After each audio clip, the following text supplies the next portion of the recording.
It is wonderful to see so many of you here.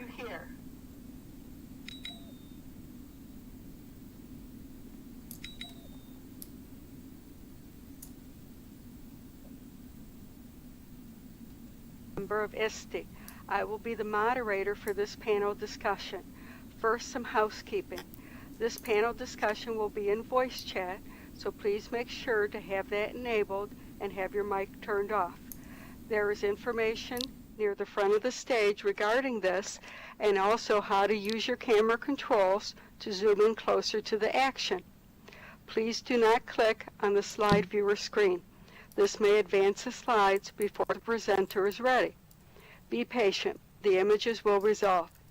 Also, please remove any attachments or gadgets that contribute to lag. I will be monitoring the text chat for questions.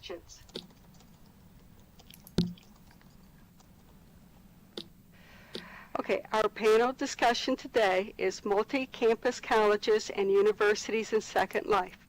Well, Aquiel is offline, so my name is John II Kepler, and I will be the introductory speaker in this panel, using Second Life to enhance communications in a multi-campus educational institution. If you click on the middle of the stage, you will get a copy of my a note card having the remarks that I'm going to present. So let me start in, and then we'll have representatives from 3 different campuses: Penn State University, Nova Scotia Community College, and State University of New York. There. Okay. I would encourage you to use the local chat to make comments, discuss, etc. The speakers will try to respond to that as they can. So let me begin my remarks. Many colleges like to describe themselves as a community of scholars. Small liberal arts colleges may approximate this model, but the combination of distance and narrow disciplinary focus makes this different to achieve on many campuses. This is especially true for statewide systems. In addition, distance learning, which is becoming increasingly popular, may make it difficult for students to be assimilated into the college community. The strong sense of presence in a virtual world like Second Life makes distance irrelevant and offers the possibility of creating a community of scholars, even among those whose locations are far apart. What criteria might we use to evaluate the level of academic engagement that is produced in a virtual community? One approach might be based on the work that Etienne Wenger has published about communities of practice. His definition of communities of practice is groups of people who share a concern or a passion for something they do and learn how to do it better as they interact regularly. Wenger is concerned with all types of learning, from governments to street gangs, but he also seems to capture the focus of a scholarly relationship in a meaningful way. Wenger writes that a community of practice requires a shared domain of interest and an environment where members who are practitioners can interact and learn together. The activities that he describes to a community of practice include problem solving, sharing information, experiences, and resources, coordinating activities, discussing recent developments in the knowledge domain, and identifying knowledge gaps. This list of activities may provide a good starting point for any consideration of whether or not a given model creates true engagement in a multi-campus system, although this model does have some limitations. The first complicating factor is that a college represents an interlocking set of communities of practice, where the general knowledge domain is teaching and learning, but where disciplinary considerations represent subordinate domains that must be considered.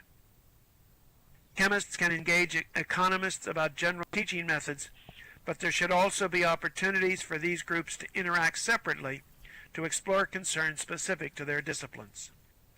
At the student level, All of the students taking distance learning courses from a campus provider may have knowledge to share with each other, but those taking an online chemistry course will want a separate opportunity to communicate with each other, while other disciplines discuss their special challenges separately.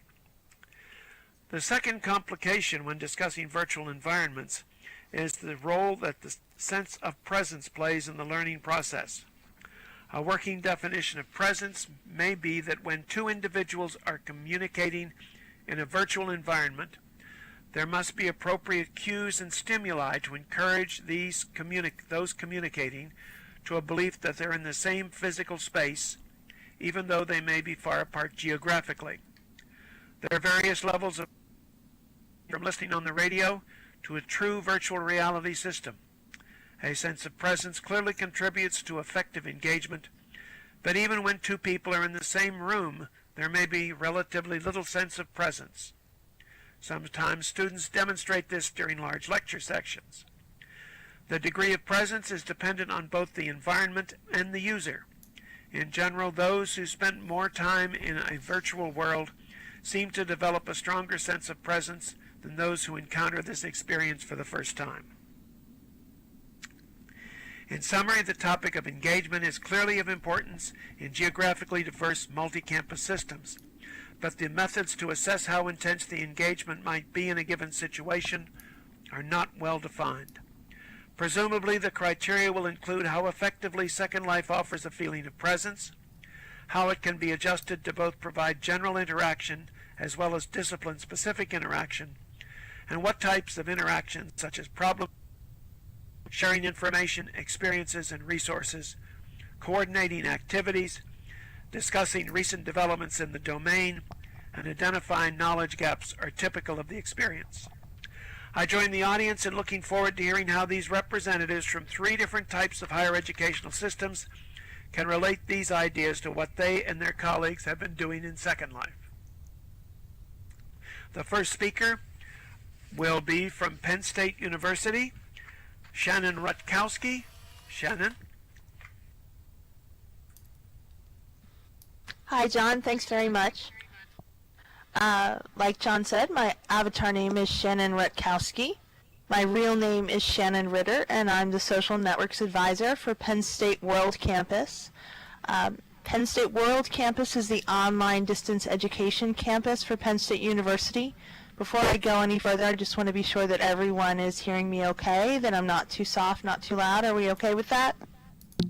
Sounds good. Okay, good.